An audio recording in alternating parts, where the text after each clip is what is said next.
With the recent Mother's Day holiday, we've all recognized the value of mom, but Atossa Araxia Abrahamian from Reuters tells us that appreciation may not play out in the economy.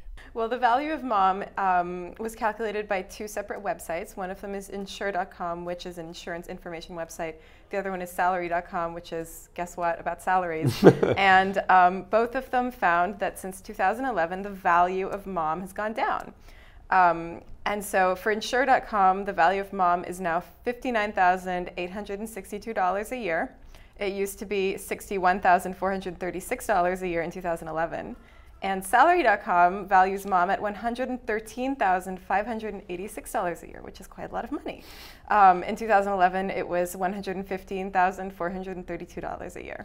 So basically, the hypothetical value of mothers is dropping because people are unwilling to pay for the tasks that people may do around the house, domestic workers, cleaning, tutoring. But why was this value even asserted in the first place? It stems from the feminist movement in the 70s. Right. The reason that these companies can even make these calculations for their Mother's Day marketing campaigns is because in the 1970s, a group of feminists in the Wages for Housework movement started to say, well, women should get paid for their housework, and they said that women raise children, women clean the house, women do shopping, they cook, they clean, they do all kinds of things, and this work is not remunerated. And so they were trying to get either the government or the husband's employer, in some cases, to pay the mom for all the work she did in the house that was, at that time,